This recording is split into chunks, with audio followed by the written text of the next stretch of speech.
제가 오늘 말씀드릴 내용의 순서가 되겠습니다.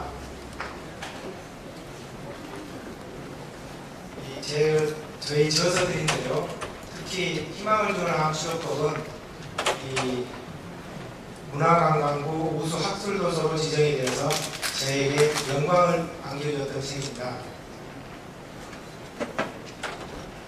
이 암을 어떻게 바라볼 것인가, 이 암을 보는 관점은 개인에 따라 다 다르겠습니다만 저는 오늘 다른 측면에서 살펴보려 합니다. 이 암을 무작정 증식하는 비정상적인 세포로 보는 것은 대단히 잘못된 생각이다. 이 암이 생존하기 위해서 면역세포의 공격을 피하기 위해서 자기 주변의 미세 환경을, 마이크로 인바이러먼트를 자기에게 유리하게 만드는 그러한 과정은 대단히 정교하기 때문입니다. 1971년도에 리차드 닉슨 미 대통령이 암과의 전쟁을 선포하면서 그 당시로부터 5년 이내에 암을 정복해서 암의 공포로부터 해방시켜주겠노라는 약속을 했습니다만 지금까지도 그 약속은 지켜지지 않고 있습니다. 많은 연구를 통해서 암에 대한 그 결과가 2000년도 셀지에 스위스의 유명한 이비인후과 의사인 하나가 와인버그는 이 세포 생물학적인 측면에서 이 6가지의 특징이 암세포 성장에 대단히 중요한 역할을 한다라고 발표를 했습니다. 성장 신호의 자동차적, 증식 억제 신호에 대한 무감각, 세포 자멸사의 회피, 세포는 자기 역할을 다 한 후에는 자연적으로 자연사에 빠져야 되는데 그렇지 않다는 겁니다. 이모탈리티, 죽지 않는, 영원히 죽지 않는 그런 세포가 된다는 얘기입니다. 무한 복제 능력, 지속적인 혈관 생성. 이 암세포는 크기가 1~2mm로 작은 경우에는 혈관을 통한 영양 공급 없이 오세혈관의 확산에 의해서 영양 공급을 받기 때문에 새로운 혈관을 만들 필요가 없습니다. 그러나 그 이상으로 성장하고 전이하기 위해서는 자기 생존에 필요한 산소나 영양 공급을 공급받을 암 전용의 혈관이 필요하다는 겁니다. 그래서 새로운 혈관을 만들어낸다는 얘기입니다. 이 6가지의 특징을 갖추고 있는 게 암세포다. 그렇지 않으면 암세포가 될 일이 없다. 그렇다는 얘기입니다. 그 후에 2011년도에 하나과 와인버그는 이 10가지의 특징이 암세포 성장에 대단히 중요한 역할을 한다고 또 세지에 발표를 했습니다. 그래서 여기 보게 되면 텔로메르의 이니비터라든가 또는 혈관 신생 억제제 또는 EGFR 이니비터라 해서 상피세포 성장인자 수용체에 대한 저해제인데요. 이 상피세포 성장인자라고 하는 게 다 마련되면 그 신호가 세포 행내로 전달되어서 이 세포가 무한정 증식하게 만든다는 겁니다. 그걸 억제하는 제제가 지금 사용되고 있는 표적치료제인 이레사가 되겠습니다. 이뮨 액티베이팅 CTLA4 항체인데요. 이건 최근 개발되어서 뛰어난 효과가 있어서 굉장히 핫한 이슈를 갖고 있는 면역항암제입니다. 이러한 10가지 제제들이 현재 개발 중에 있거나 개발되어서 현재 사용 중에 있습니다. 이러한 기전에 근거해서 암을 치료했는데 정말 암이 완치가 되고 치유가 되었느냐? 사실 암치료 성적이 대단히 좋아지긴 했습니다만 우리 기대에 미치지 못한 것도 사실이고 실제로는 암과의 전쟁에서 지고 있습니다. 왜 지는가? 모든 것에는 다 필복절이 있다. 원인이 있을 거다. 그 원인이 뭔가? 우리가 암에 대해서 알고 있는 지식은 이와 같이 수면 위에 나온 빙산의 일부분이고 우리가 암에 대해서 모르고 있는 그 간과하고 있는 부분은 이 수면 아래에 잠긴 거대한 빙산이다. 이 암이라고 하는 것은 끊임없이 진화하고 Cancer is out, our expected range. 캔서라고 하는 것은, 암이라고 하는 것은 항상 우리가 예측했던 밖에 있다. 예측 밖에 있다. 인간이 따라가기가 굉장히 어렵다는 얘기입니다. 그래서 이 거대한 수면 아래에 잠긴 이 거대한 빙산이 뭔가 많은 과학자들이 동의하고 있는 게 이 암 생태계입니다. 이 암 생태계를 자연의 생태계와 비교해 보면 여기에 보이고 있는 이 나무 하나하나는 다 똑같은 나무들입니다만 특징을 보면 다 나무가 다르다는 겁니다. 이 마찬가지로 암덩어리를 형성하고 있는 이 암세포들도 다 다르다는 겁니다. 헤테로지니어스하다고 이렇게 얘기를 표현을 하는데요. 이질성을 가지고 있다. 그래서 자연 생태계에서도 이 많은 연구가 된 게 벌 집단이나 개미 집단인데요. 이 벌 집단에서 가장 핵심적인 역할을 하는 게 여왕벌입니다. 여왕벌을 제거해야만 벌 집단이 와야 됩니다. 이 암덩어리 내에서도 이 벌 집단의 여왕벌의 역할을 하는 어떤 암세포가 있을 것이다 라는 사실을 오래전부터 알아왔었습니다. 그러나 그것을 밝혀내는 기술이 부족했던 겁니다. 그런데 1997년도, 그러니까 지금부터 20년 전입니다. 그때 존 닉이라고 하는 박사가 백혈병에서 백혈암 줄기세포를 밝혀낸 이래로 쭉 각종 고형암에서 암 줄기세포를 밝혀냈습니다. 현재는 거의 모든 고형암에서 암 줄기세포가 존재하는 걸로 그렇게 밝혀졌습니다. 그렇다면 이 암 줄기세포가 이 암덩어리 내에 아무데나 존재하는가? 그렇지 않다는 겁니다. 이 암 줄기세포가 선호하는 부위가 있다는 겁니다. 잘 살기 좋은. 그걸 이 불어로 니치라고 얘기를 하는 건데요. 이 니치라고 하는 새 둥지를 이야기합니다. 굉장히 새의 알이 담겨 있으니까 굉장히 포근하겠죠. 그런 부위가 어디냐?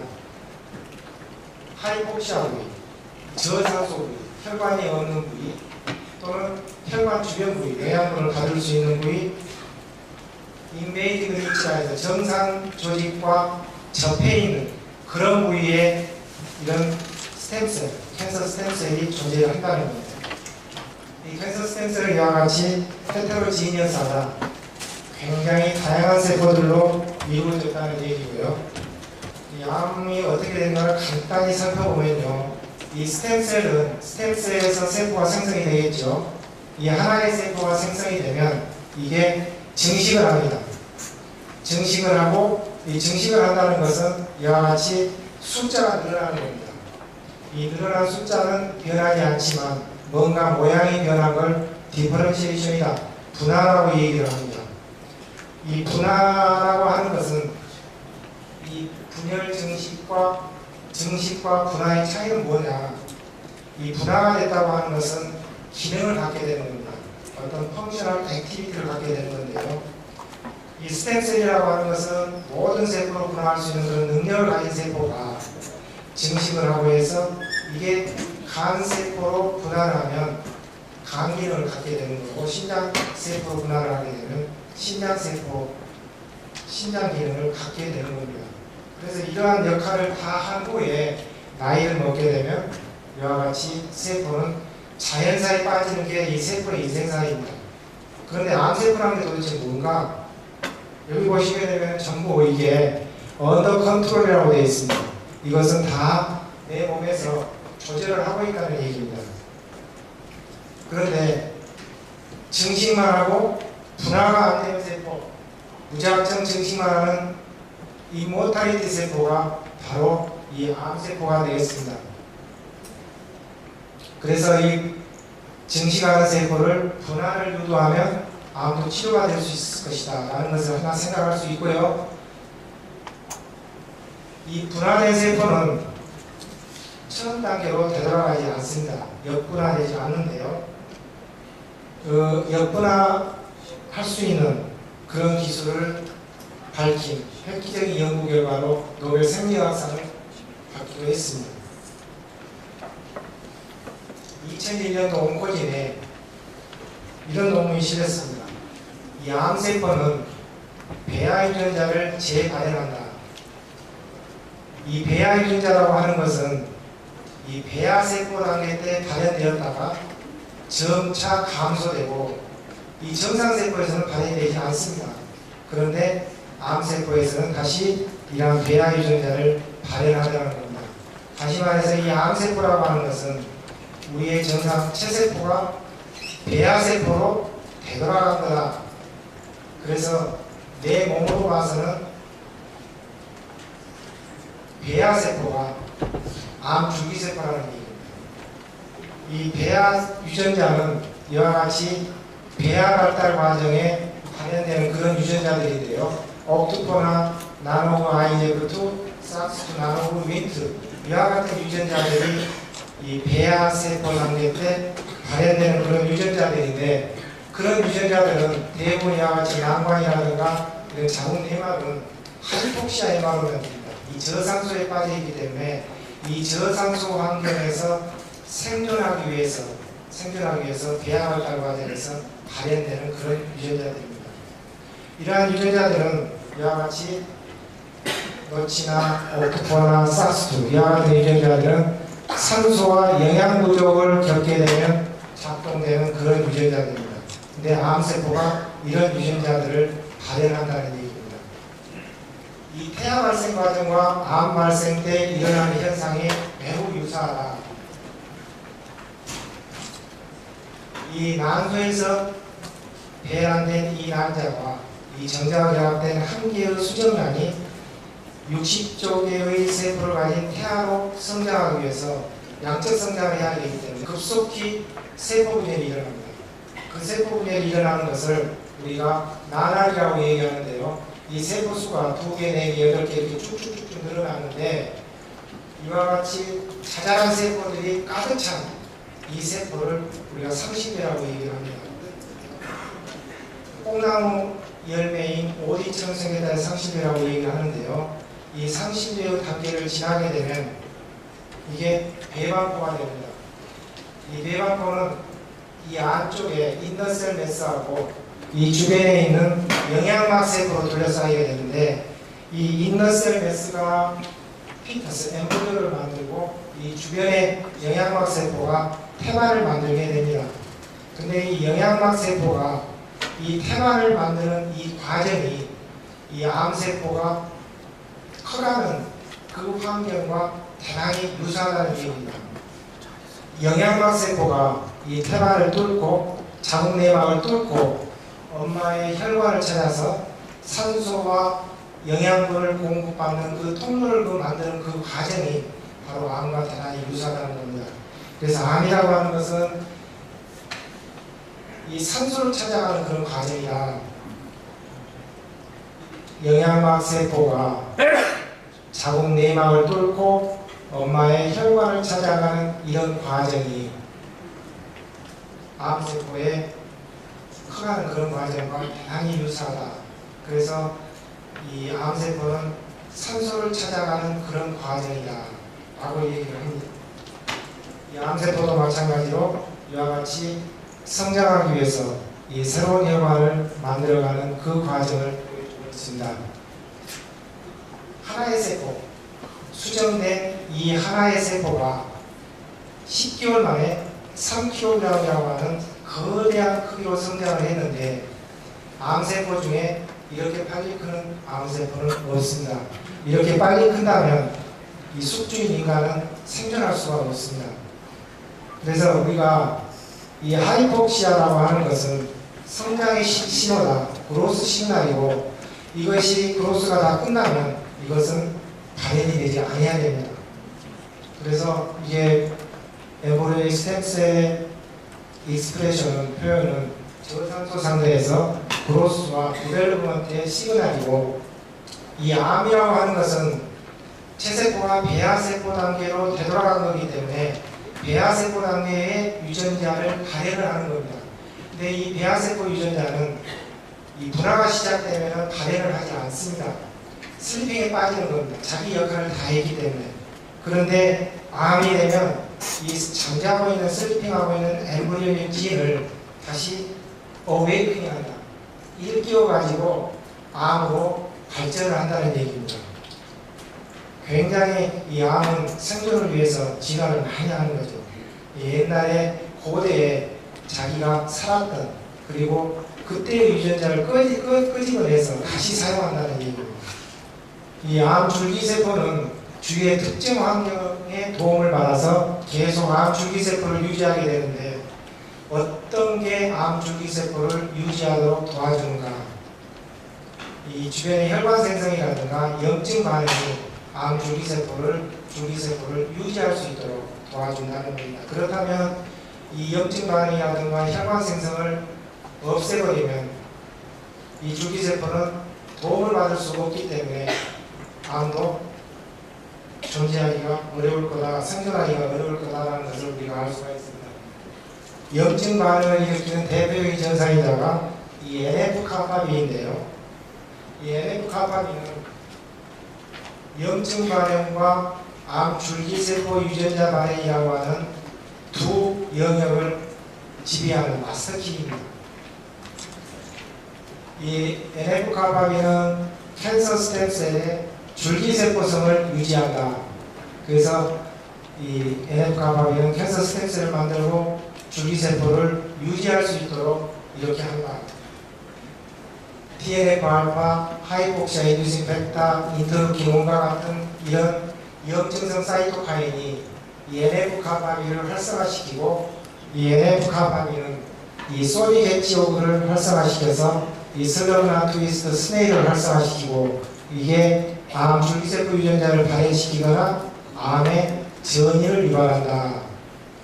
이 에피데미얼 메센키멀 트랜지션이라고 하는 것은요, 우리의 상피세포, 이 정상적인 상피세포가 모양을 바꾸는 겁니다. 메센키멀 셀로 중간엽 세포로 모습을 바꾸야만 이게 친근하기 좋은 그런 형태를 갖게 되는 걸 에피데미얼 메센키멀 트랜지션, 그래서 EMT라고 보통 얘기를 하는데, 이 암세포는 정상세포가 이렇게 EMT로 바꾸야만 다른 조직으로 전이하고 침투하는 갈 수가 있습니다. 그런데 이 마지막 단계에서 이와 같은 엉겅키라고, 이 엉겅키에서 추출한 실리마린 제제가 있죠. 강기능 개선제. 이 실리마린과 같은 실리빈의 성분 또는 콩에서 추출한 제니스테인, 녹차 EGCC, 양파의 코세틴, 이런 것들이 이 마지막 단계를 차단함으로써 이런 이 암 줄기세포의 형성을 억제하고 암의 전이를 억제할 수가 있겠다라는 이런 것이 되겠습니다.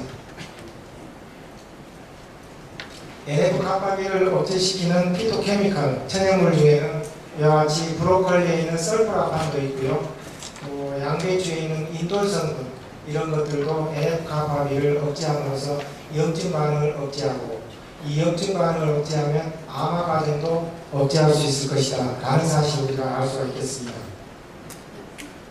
이와 같이 암 줄기세포에서 특징적으로 활성화되는 세포의 신호전달 체계는 이와 같이 다양한데요, 이 신호전달 체계의 각각을 이와 같이 불러가는 이 천연물들이 있습니다.